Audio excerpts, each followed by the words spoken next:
Hello, and welcome to An Evening to Remember. Tonight we will be talking to a panel of World War II veterans about their experiences serving our country at the time of the last Great War. I'm Brian Gildone, and I attend Cathedral Prep High School in Erie, PA, but I live in Conneaut, and I'm honored to be able to take part in this event. I have a vast interest in the Second World War, and I have since I was much younger. Both of my grandfathers fought in World War II. My grandpa on my mother's side, Ned Catro, was a U.S. Army engineer, 355th Division, Company E. His job was to build and destroy bridges throughout Europe. He fought from Normandy to the banks of the Rhine and brought home many different patches from both himself and fallen adversaries.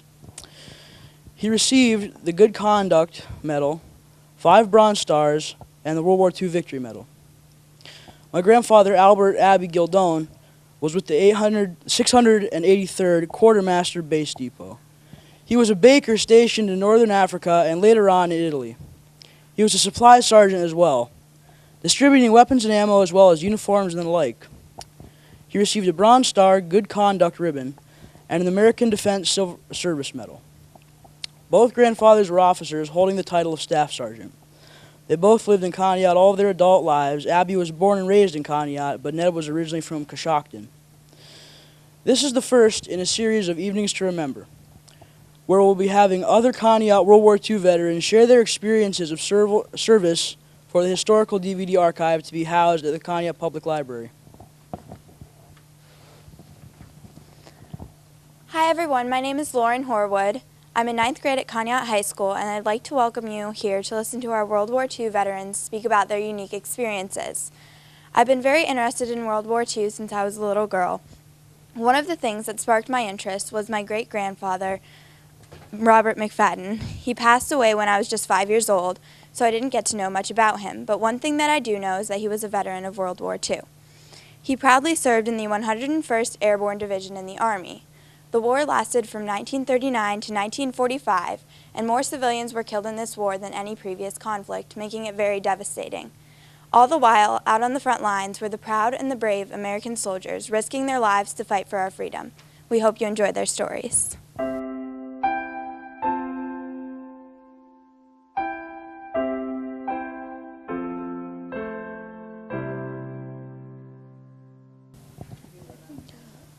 Now we'd like to introduce the members of our panel this evening. Tonight we have with us Mr. Bob Kennedy,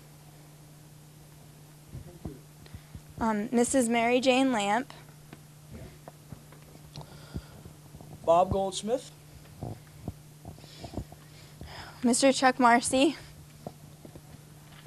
and Mrs. Ruth Speer.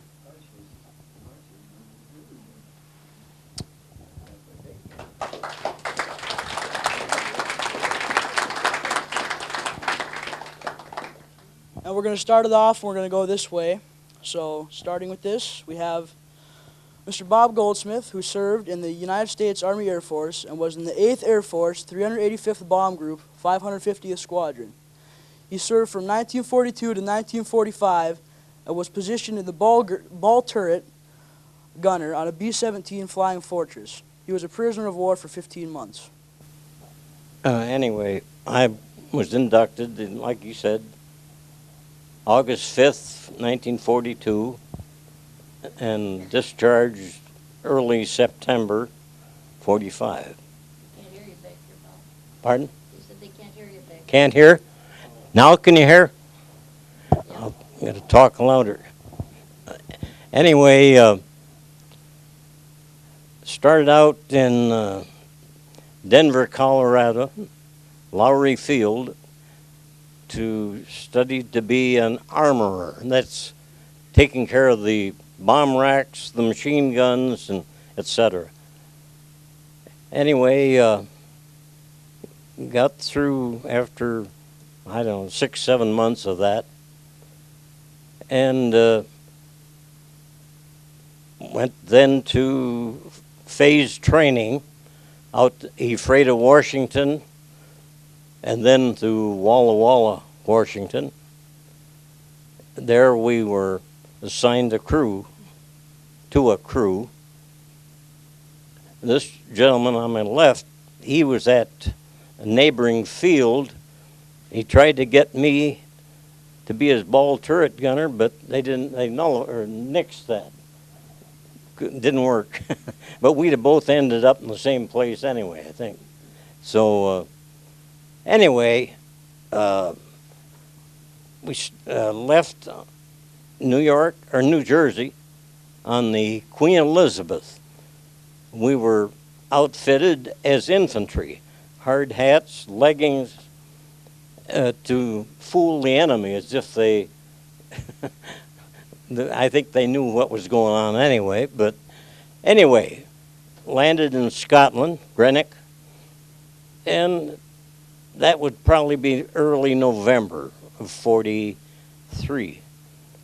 So after, 2 months of training over England, and gunnery practice, etc., till eventually the moment we were waiting for, because we were real gung-ho at that time, January 4th, 44, made our first mission to Wilhelmshaven on the North Sea, submarine pens. So anyway, some missions were fairly easy, but then again you'd get one where it was kind of hostile, a lot of activity. But anyway,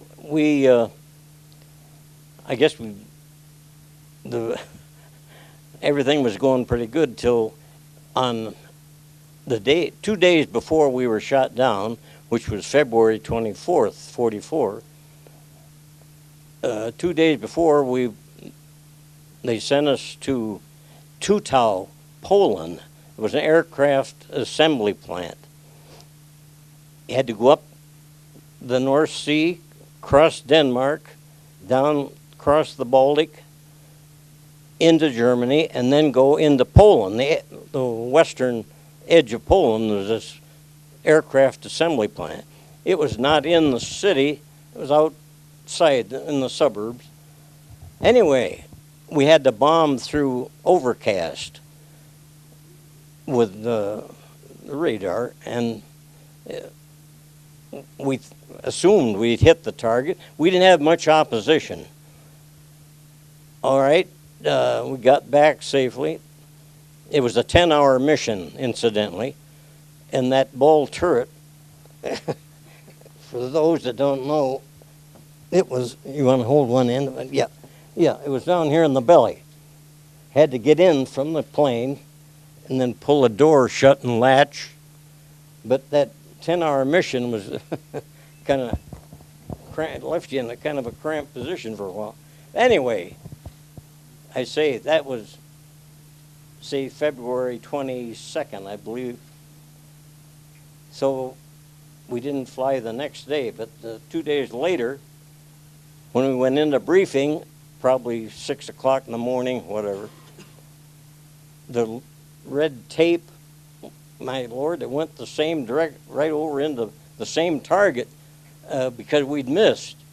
The bombs, the P-38s went over after we had made this mission, took pictures, and our bombs were all out in the field. So instead of waiting for a month or so, they sent us right back. By that, the Germans, being aware that we were probably coming back, moved in their flak or guns and assigned a twin-engine fighter group up to that area. So when we crossed like I say, Denmark, crossed the Baltic, few minutes after we got into Germany, all at once, here's these, sorry, I got to start. We were in formation. When you were in the formation, you were relatively safe of all the firepower for all these planes. But anyway, the top turret gunner announced over the intercom, something smoky was coming in up above and exploded, form of miniature flak, really. But it did its job. It got one of our engines. Now on 3, you can't keep up with the flight, and they won't slow down because we haven't even got to the target yet. So anyway, the fighters, twin engine, Me-110s, Ju-88s, and I think it might have been a 210. The twin engine had 2 vertical stabilizers, or fins, what are called, rudders, I guess. And they would queue up. They all had 20 millimeter cannon. And I had 2 guns, 550 rounds on the left, 600 on the right, 1150 total. But you did short bursts. You didn't. But anyway, we saw every 10th round on our belt was a tracer. We'd see occasionally it hitting the nose and ricocheting. They were heavily armored up in the nose. So anyway, they would fire. They'd maybe get into 300-400 yards and then peel off and go back and get in line again. So I say this seemed like it took eternity, but it probably wasn't. Maybe 20 minutes, I don't know. I have no way of knowing. And we were at, the mission I think was 28,000 feet. So by this one engine being out, we were starting to lose a little altitude, but we couldn't keep up to the mission. They were going. It was a sad sight to see them going. They continued towards Poland. So anyway, we knew the tail gunner and I were shooting at this one that went down in black smoke, and I'm sure we got one. But anyway, this, like I say, it seems like it's been going on for a long time, but it couldn't have been 20 minutes maybe. And all at once, in this turret, looking out, there's a glass on my right. Yeah, here. Plexiglass, probably, thick. But anyway, I see, okay, the left engine looking forward was number 1, number 2, 3, 4. Number 2, the one that was closest to me, flames were coming under the wing. Now, that's right away, something told me I didn't want to be there. I wanted to get, and the pilot, the last word I heard on the interphone, he said, "Prepare to abandon ship." Well, that was enough for me. So I unhooked, got the guns down, put the door up in the plane, and I didn't hear the last message. The others told me later. He said, "Get out quick." Well, I was going up in the radio room. My chest pack was in the room. I had just the harness. I had to snap on the chest pack, 2 snaps. So I immediately got that on, and a lot of noise, the air streaming, some of them were still firing. But anyway, we pulled the emergency door handle. The door flew off into the slipstream. And now they pushed me up first to go out first. And the big worry we have, this horizontal stabilizer at the tail, we had always had the feeling, I wonder if we'll go out and go whipping back. So we didn't have to worry. Once you stepped out, it went down. And they had told us to delay, don't pull the cord immediately. Get away from the forward speed, and in case they did want to strafe, which didn't happen, they didn't strafe. But anyway, once we got out, It seemed like such a peaceful, I mean, after all that noise and confusion, it was definitely quiet. And I thought, eventually I thought, well, I guess it must be time to pull. So I pulled it, and I looked up, and two of the guys had gone out ahead of me. That's right, I was 3. And hell, they were up above me. I'd dropped a lot further than I needed to. But then once it opened up, what a wonderful sight. And the big worry then was the pendulum motion, the big pendulum motion. And it would spill a little air every time you got to it. So they had told you to pull the cord, you know. Well, that didn't work too well. You'd pull the wrong ones and you'd drop. So I just figured put up with the pendulum. So anyway, seemed like a long time to get, it was cloud cover below. You couldn't tell how far. Later, the co-pilot told me he figured we were maybe 12,000 when we bailed out. We'd lost quite a bit. Anyway, when we finally broke through, now the big worry, are we going to land in the water? The Baltic is not too far north. You've got a May West under the harness, but you got to get the harness, chute harness off so you can inflate the May West. So that's a kind of a worry. But then once I broke through the clouds, boy, what a good feeling. Water was way off north, so we didn't worry about the water. But so anyway, the ground, probably 2,000, 2,500 feet cover. The ground came up awful fast. And okay, I'm looking off the left as the ground is starting to come up. There's a big headquarters building with a big red flag, swastika in the middle. Headquarters building. I landed in this camp, a Wehrmacht training camp. And you got an escape kit in your pocket. You always wanted to play Boy Scout, see how long you could stay out in the woods, you know. But I didn't have a chance, because I see these figures. One guy on a motorcycle and a couple others running from.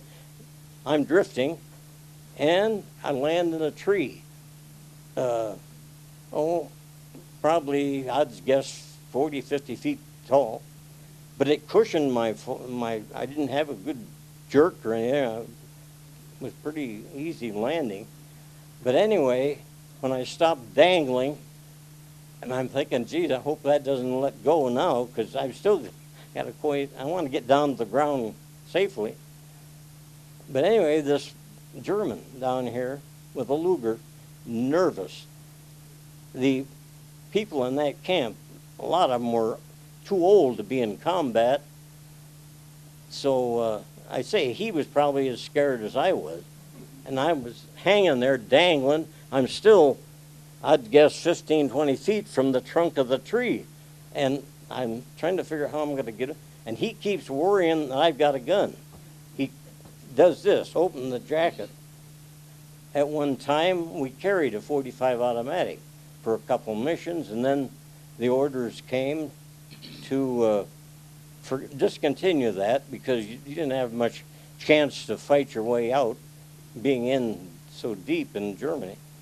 So anyway, once I let him know, or showed him, I had a 2-piece heated suit, a jacket and the pants, and I pulled it open and showed him nothing, no gun. So that satisfied him, and he motioned down, come down. Now I got to get over to that trunk. Every time I move, it slips a little, and boy, just didn't know really what to do. Finally, I had to go real easy, keep getting up a little momentum. Finally got over to that trunk, unsnapped then, scrambled down the trunk, and for me, the war is over. One of them spoke English, that's what he said. Anyway, they had the dog there with no muzzle on it, police dog. I don't like Dobermans or police dogs to this day, because that was what was in the camp later on. Well, anyway, they took me to the headquarters, and I was the first one picked up. We were scattered depending on when you left the plane, scattered out.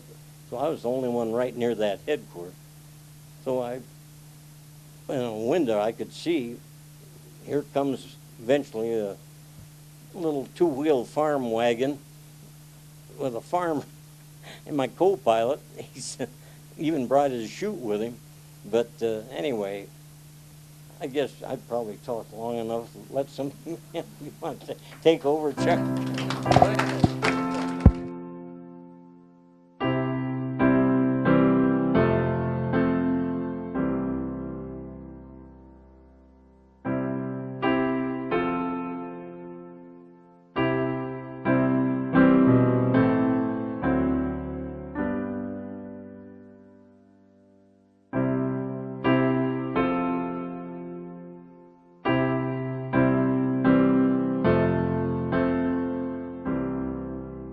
Mr. Chuck Marcy is our next speaker of the evening.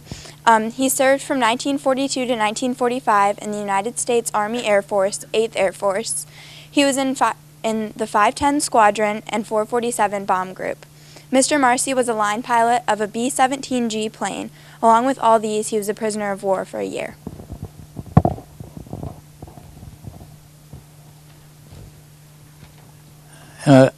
Most of you know who I am anyhow, but could you hear back there, Agnes?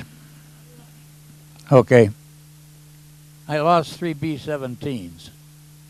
I didn't have to pay for any of them, fortunately.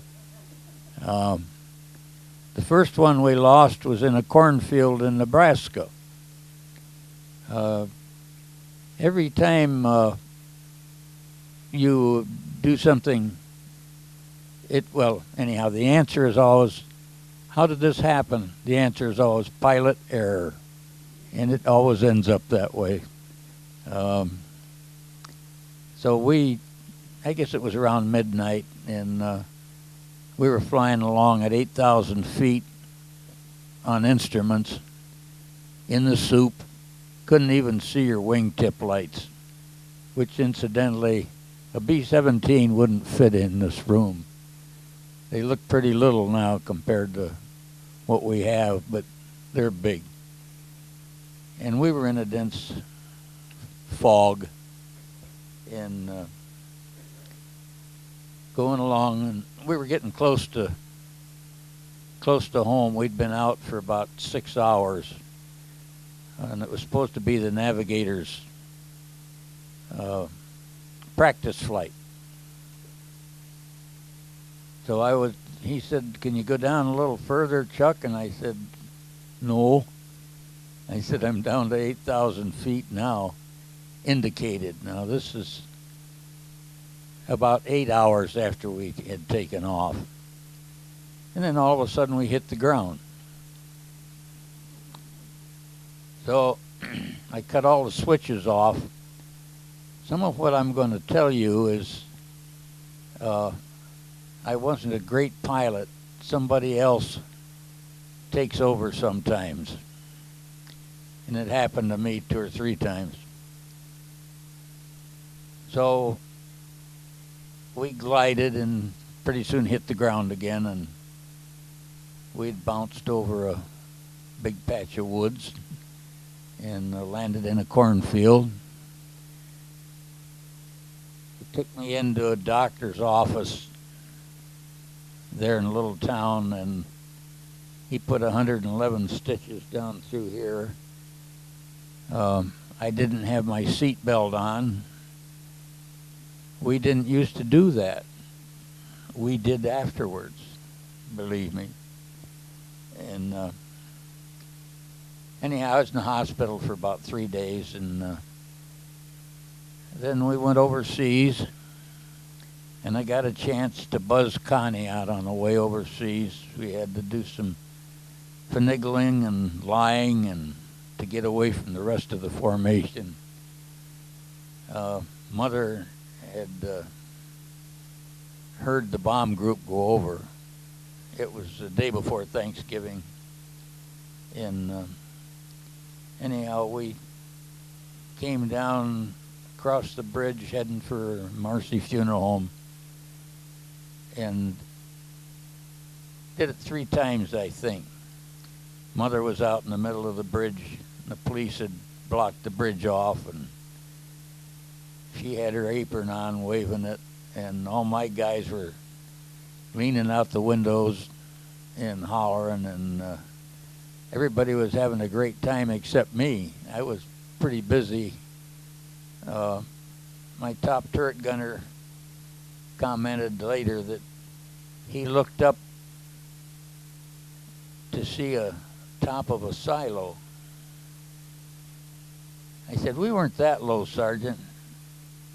I said, "You were probably looking at a water tower."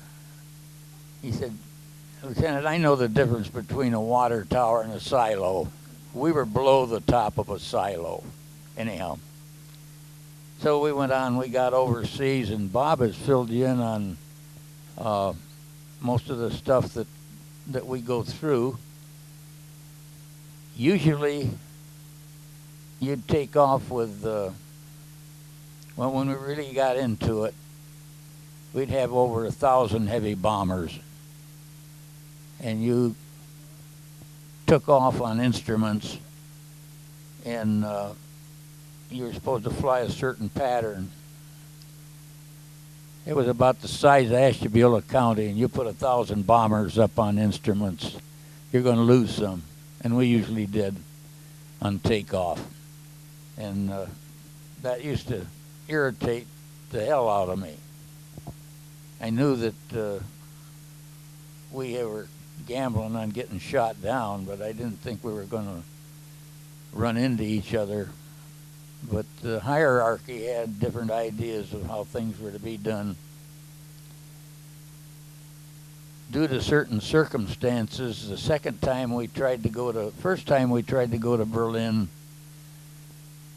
we couldn't because of weather.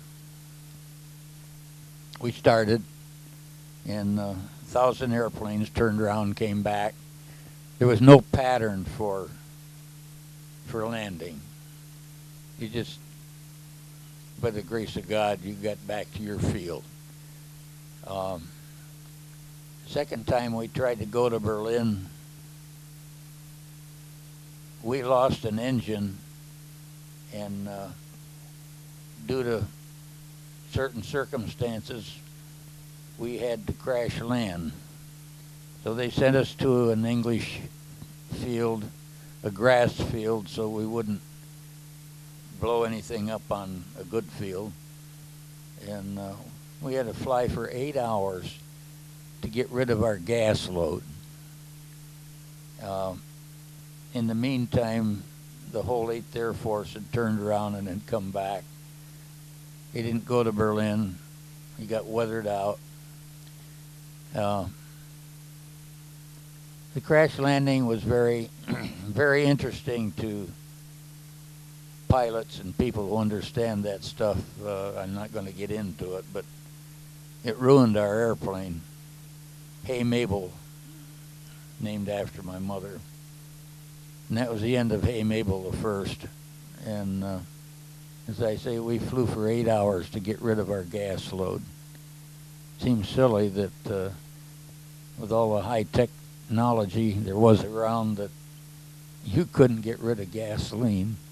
There was only one way to do it, and that was to run it through the engines. So we had quite a few missions.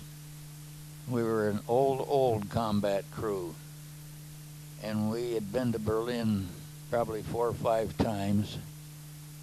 And Bob didn't mention, but the German fighters had cannons, 20 millimeter cannons, and they could outshoot our 50 calibers that we had.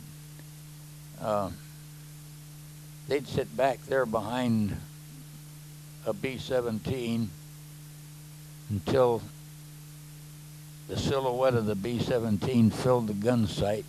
They'd know what the range was right then.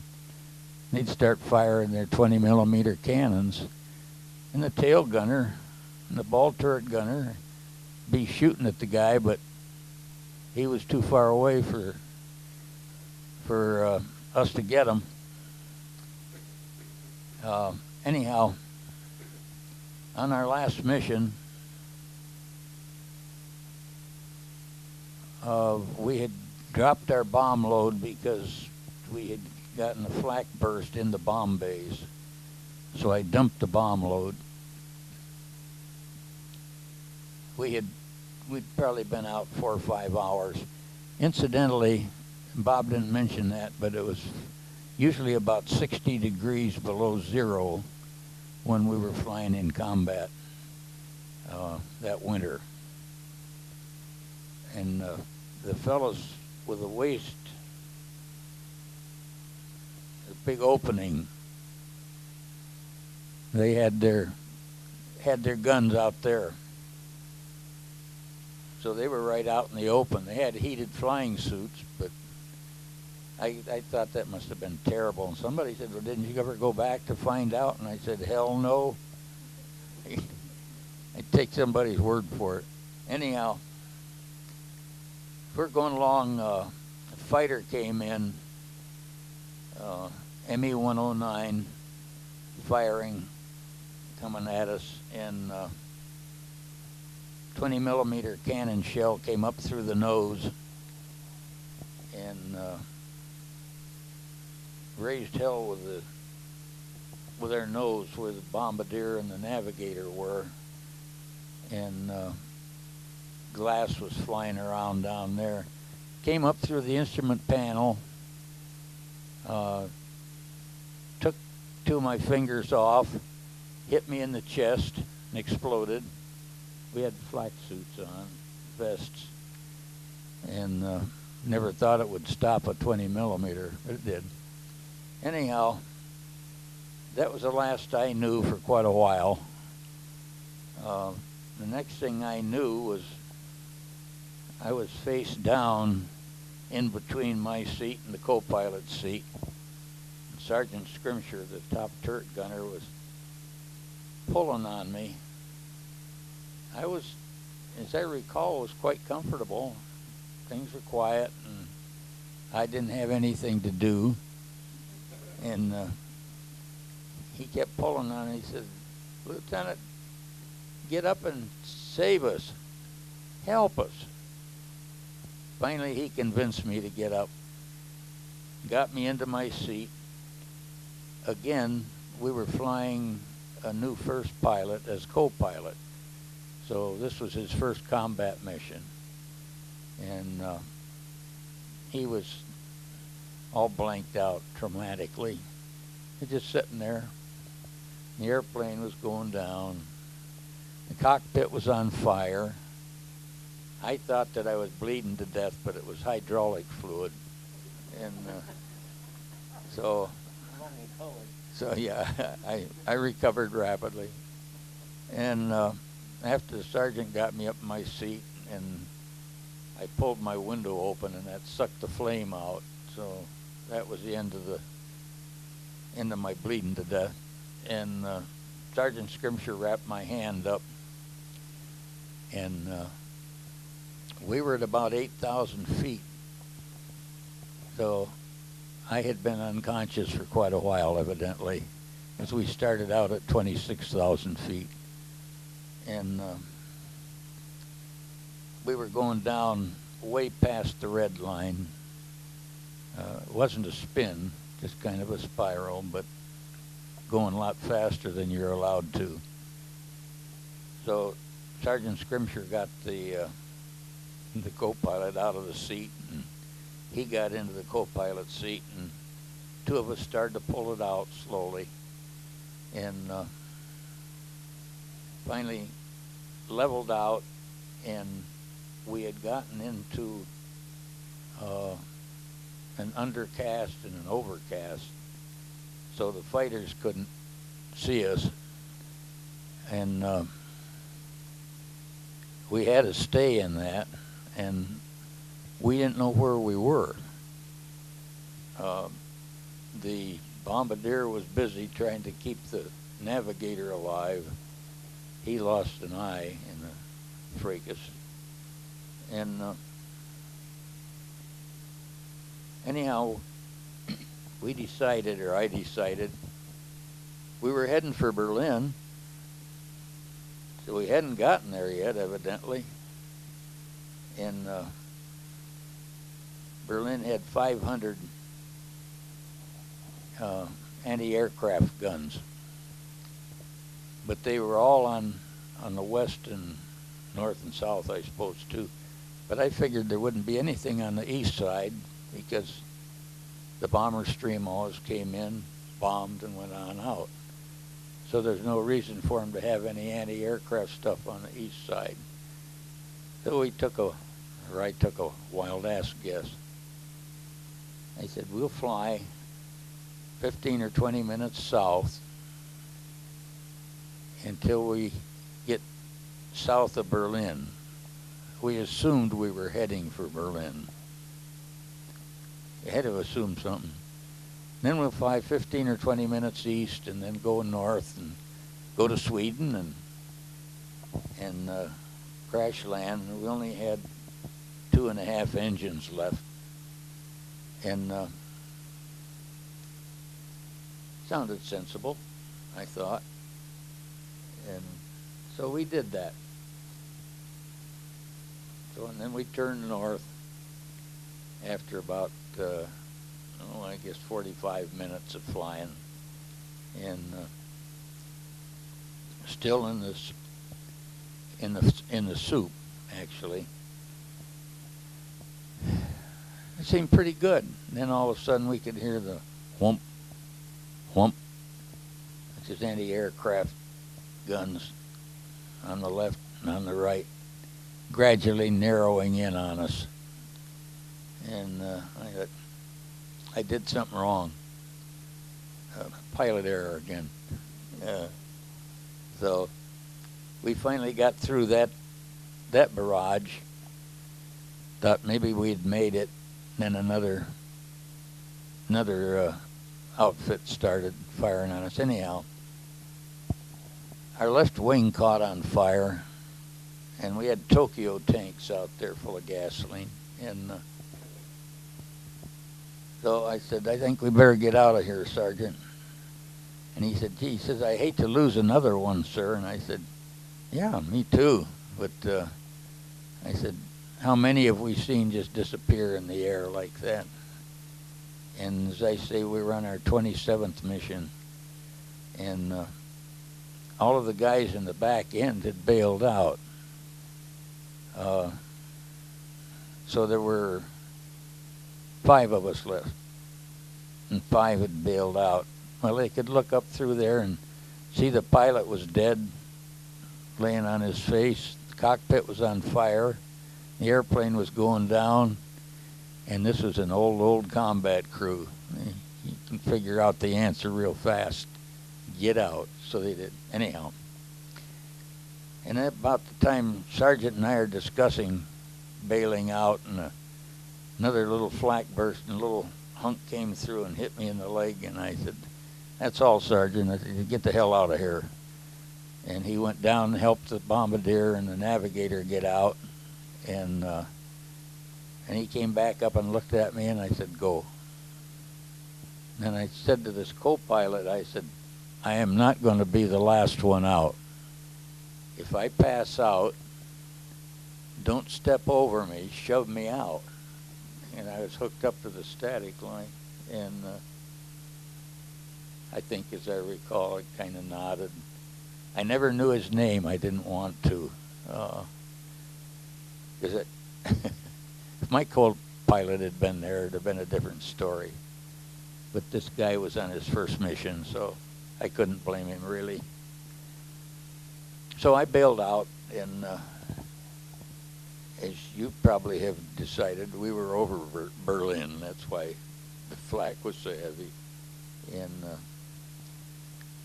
they picked me up and took me to a hospital. I spent three weeks in the hospital being spoiled. A nurse had put her life up to get the guards out of the room so she could take care of her patients. Some British, some Americans, of course, all flying people, because This was before the invasion. And I went down on April 29th and got out on April 29th a year later.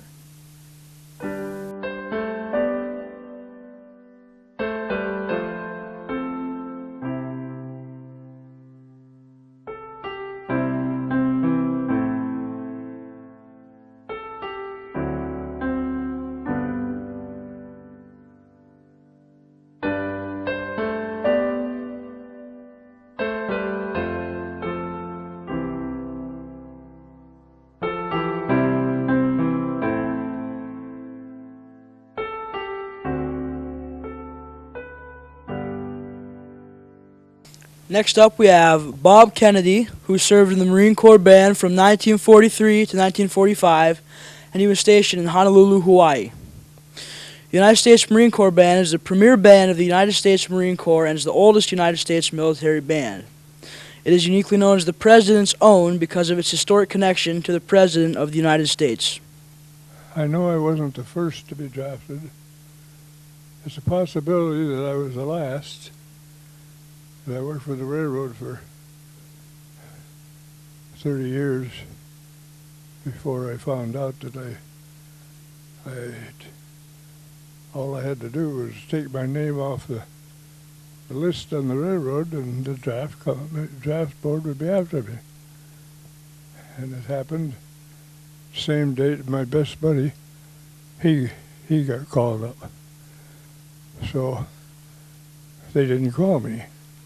I went to the boss and found out why. The railroad could get us all exempt because it was a particularly important industries. But anyhow, you got in, you go through boot camp, you get tested to this, that, everything else, whatever you're the best at, they'll put you in it.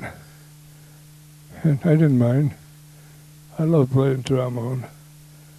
But after I was in it a while, I felt I'm not doing much for the war effort. And I wrote a friend of mine back home, and her, I worked with her husband for a long time, and gave her my song and dance. And she said, look, every chain takes so many links, and you're one of a link.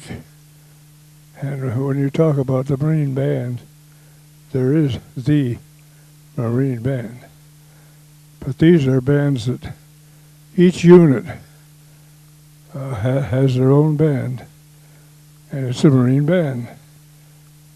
And I served out my time and did what I had to do, and come back home, did my time, finished up, and went back to work on the railroad. But I never forgot my love for playing the trombone, which I wanted to play in the big boys band when I got out of high school. It didn't work. The war spoiled that.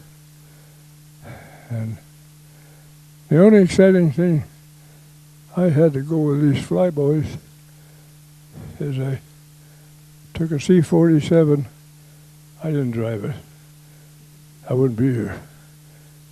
A C-47 from Honolulu down to Midway.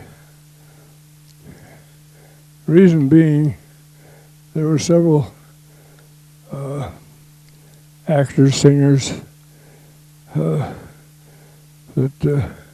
came down, got up a show, and put on a show for those serving there. And they used our band. And we did that several times. But the exciting moment was on our way down, we had two C-47s. One of them broke down, ours, and we had to turn around and go back halfway. And we landed on a place called French frigate shoals. You ever been there? Chuck, you ever go there? Well, anyway, we looked down at that from the sky, and it looked as big as a football field. We thought, he'll never do it. He'll never make it. It's a small field for refueling small planes. But we made it. We had some good pilots too. And but then my tour was up and I went home. And luckily, when I retired in '79, I wanted to go to Florida. I still wanted to play in big bands. So we went to Florida, and I've been playing in big bands ever since. They had a lot of bands down there. All ex-musicians who didn't want to give it up. But then I treasure my original trombone. It's around here someplace. And it's a 1931 model. My dad bought it in 1932. And played it all through high school. And I took it with me to the Marine Corps. And I brought it back, I took it down there, played it the last 20-some years down there, so I feel my life has been fairly complete. And I'll turn you over to the next mouthy one. Yeah. You have to introduce it.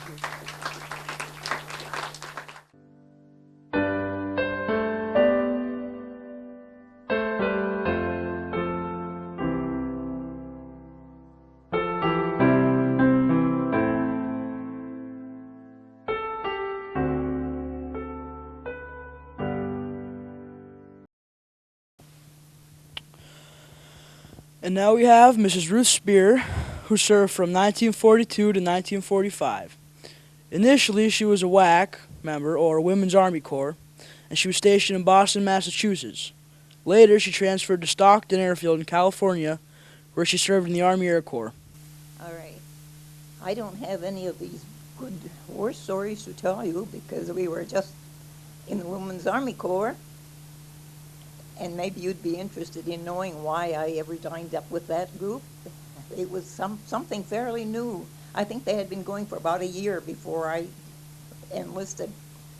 The man that I had been dating for 3 years had just received a year's deferment because of the job that he was doing.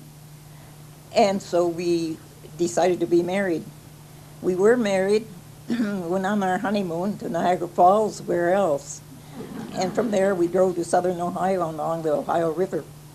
We came back, and as we got home, my sister came running out of the house and she said, "Have you kids watched the news at all?" Well, who watches news when you're on your honeymoon? So we didn't, of course. And she said, "Our country is at war. Pearl Harbor happened this morning." And that was rather a come down. I mean, after the wonderful time we had and then to come home and find we were at war. So anyway, he had a year's deferment, so we had that time to ourselves. And as the year drew to the end, we didn't get to have our first anniversary together because his deferment was ending and he didn't want to ask for another deferment for another year. He wanted to enlist. He didn't want to be drafted in case he didn't get the deferment. And, of course, my heart fell when he was going to be going off into the Army. So I told him that if he was going, then I was going also. I wasn't going to stay home. And I had been reading about this new group called the Women's Army Corps. Sometimes they threw in an extra A. It was called the Women's Army Auxiliary Corps. But mostly it was just the WAC, the WACs. So there was no place for me to enlist near here.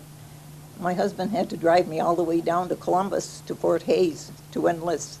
And after a day of testing, well, they first tested your eyes and all the obvious things, made sure you were in good health. Then you had to take written tests of all kinds for a couple of hours, or maybe more, I don't remember. Anyway, we were tested and tested.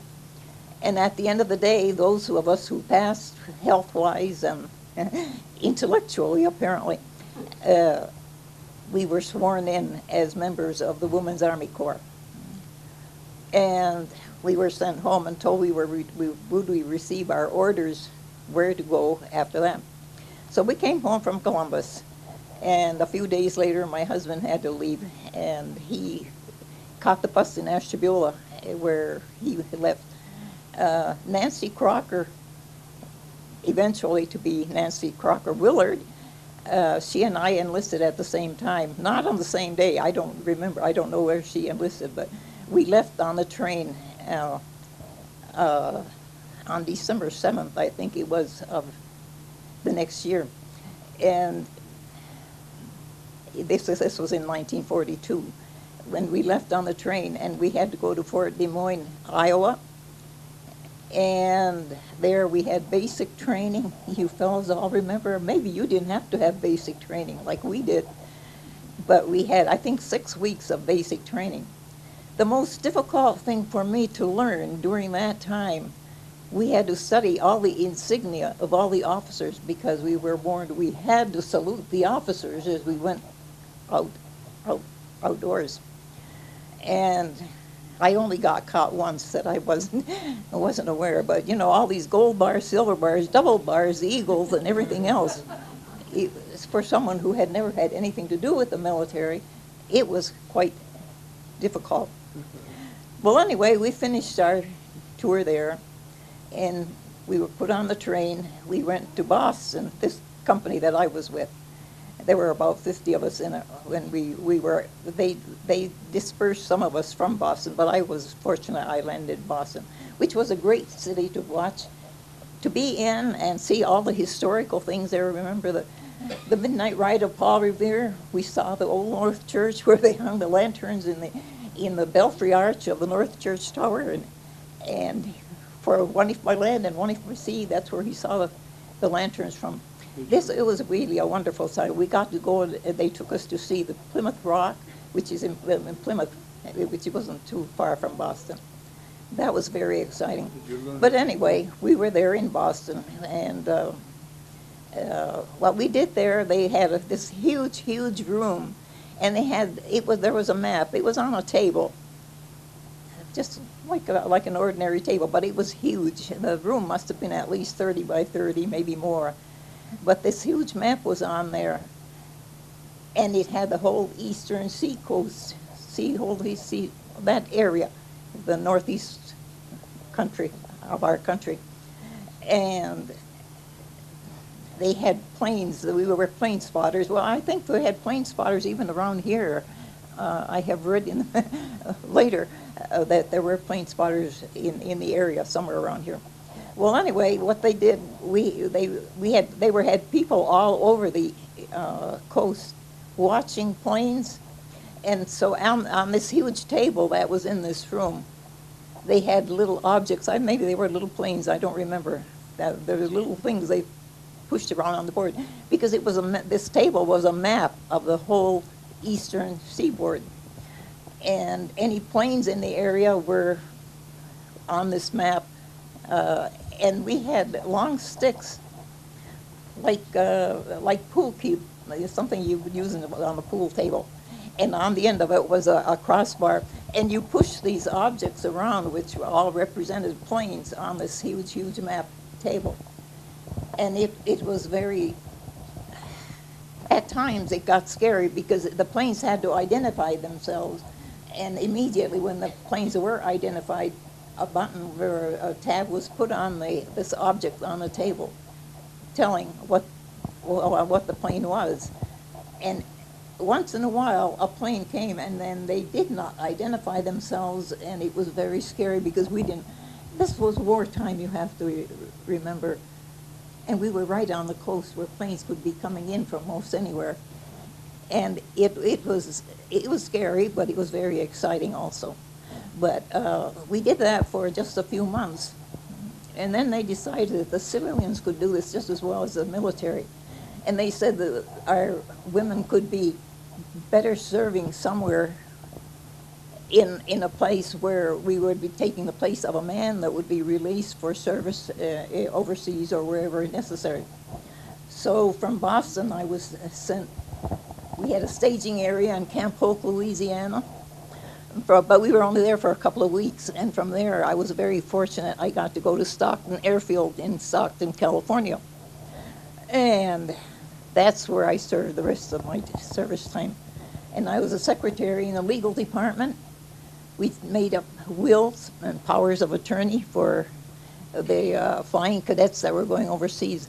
But to get to the beginning of what I had to do there, these young men had, when they volunteered for service, and they came there for flight training, the first thing they had to do was have their eyes checked, because if their eyes didn't check out, they were not allowed to be flyers, and so might as well forget the rest of their examination.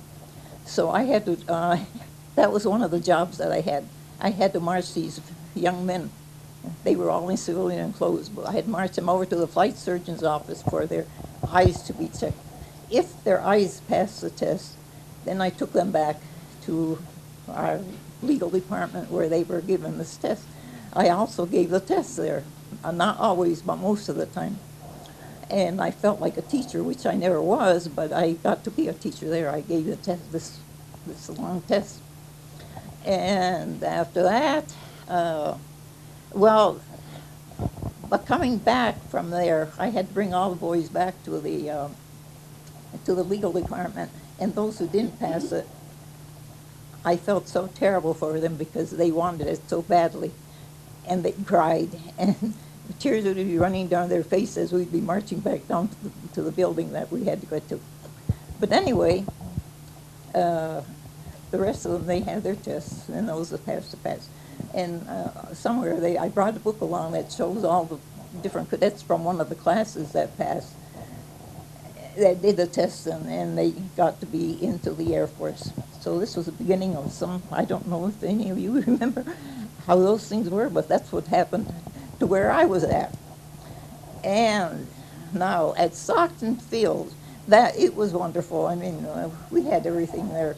The pay was very low. We started at $30 a month, and then I got to be sergeant. No, I was rich. I was getting $75 a month. But what did you have to use it for? We had food, we had shelter, we had everything. Our clothing was supplied. So the thing that really stands out, a very fond memory, we were very patriotic. We felt we were a part of the group, even though we weren't fighting. We felt we were there. But every day at 5 o'clock, they lowered the flag, which was risen, put it up at 6 o'clock in the morning, I think, but we didn't have to be there for that.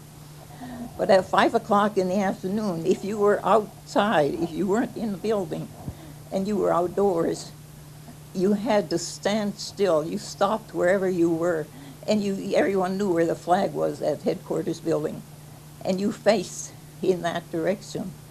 And they played taps, and if you ever heard the haunting notes of taps, it was, you just felt that you were there, and the whole group at the field. It's difficult to describe if you weren't there, but that is just my personal opinion. But I felt that everyone there felt the same way. But that was the way that ended, and well, the things though. Typing, everything in the Air Force, it seemed had to be at least 4 copies made, and we didn't have the copy machines. We had carbon paper. Your fingers got all black on these carbon papers. You were supposed to keep your sheets very nice and clean and neat.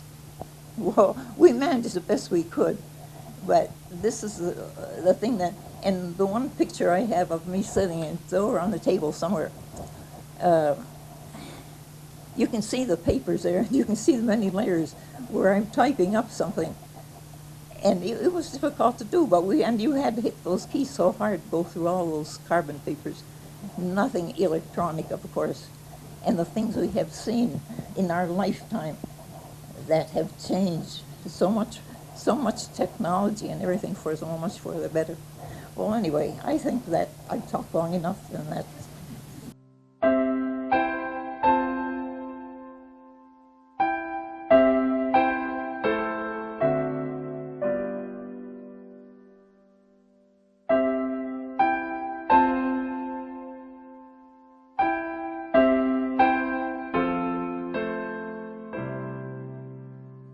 Now I'd like to introduce Mrs. Mary Jane Lamp. Mrs. Lamp served from 1944 to 1945 in the Army Nurse Corps stateside.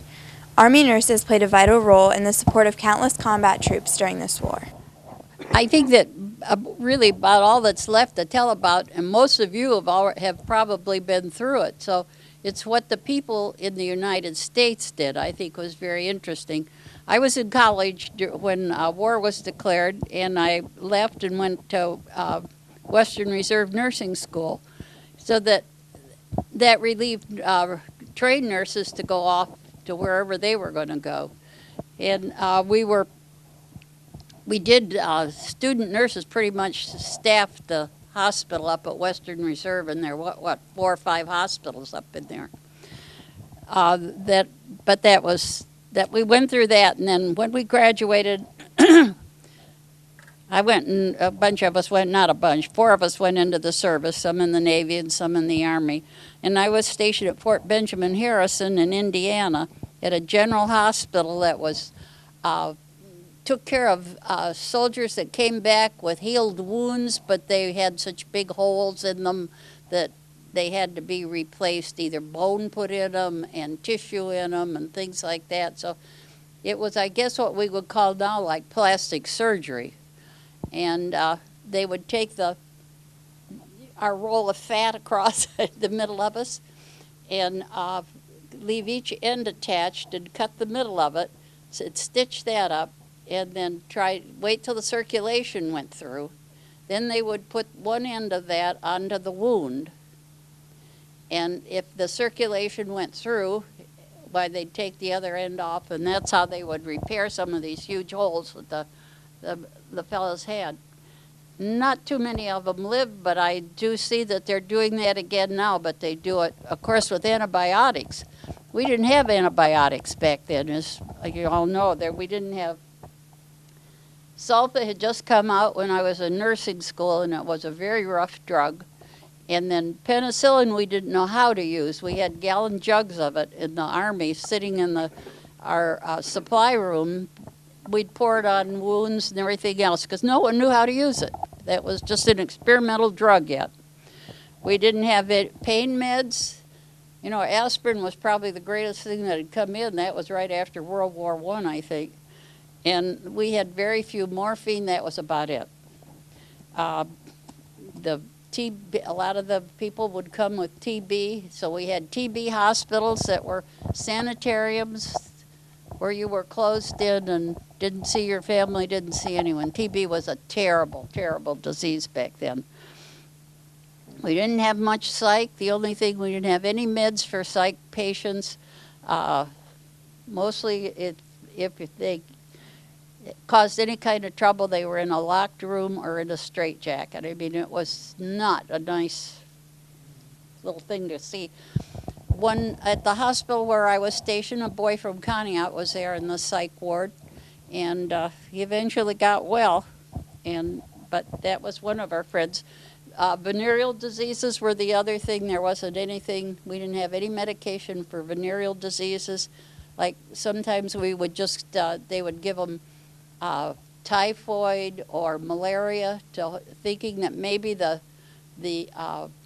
when they would have a spell of it, you know, and run a high fever and have chills, that might kill the germs, but it didn't. Sometimes their beds would bounce right across the room, the chills. I think that the people in the United States responded very well. I think everyone I had 2 or 3 aunts that worked in little factories, and I'm sure all of you did too. Little tiny factories all over the country. Everybody seemed to get in and do their part. It was, I think it was I don't know, but I felt like the United States certainly did their part, even though they weren't in the war. And the other thing I think was so interesting was we didn't hear anything about the concentration camps. They kept everything pretty much out of the papers. They didn't want us to know. And so it was almost at the end of the war when we began to hear about how the Jews had been treated. So I found that was just a very interesting thing. I don't know if any of you, probably some of you have been over to the concentration camps and seen how they handle them over there now. And I think that the Germans do a very nice job at that was two of them, I think. One of them, all the people died of typhus in this camp, and they just made a big mass grave, which made a great big hill in the middle of this camp. And then the other ones, we had to ask, we went to Dachau. We had to ask where it was. They don't publicize it at all. And you might see a little sign on the bus that says Dachau. And then they have a lot of pictures, but it's very quiet when you go in there. They don't talk about it or anything. It's very well done. And I don't really have that much else to say about what went on in the United States. Boys came back, in casts and all kinds of things and wheelchairs. And so for me, I think war's not a nice thing. And I think if we could avoid it, we should. That's all I'll say on that subject. Well, that's it for tonight. It has been an honor and a privilege to listen to these brave World War II veterans reminisce about their experiences with the war. If there are any other World War II veterans living in Conneaut who would come here and share their stories for the archive, please contact the Conneaut Public Library. Thank you all very much for sharing your inspiring stories. All veterans and soldiers have truly helped to keep our red, white, and blue flag flying. Can you guys just give a hand for our veterans, please? Thank you.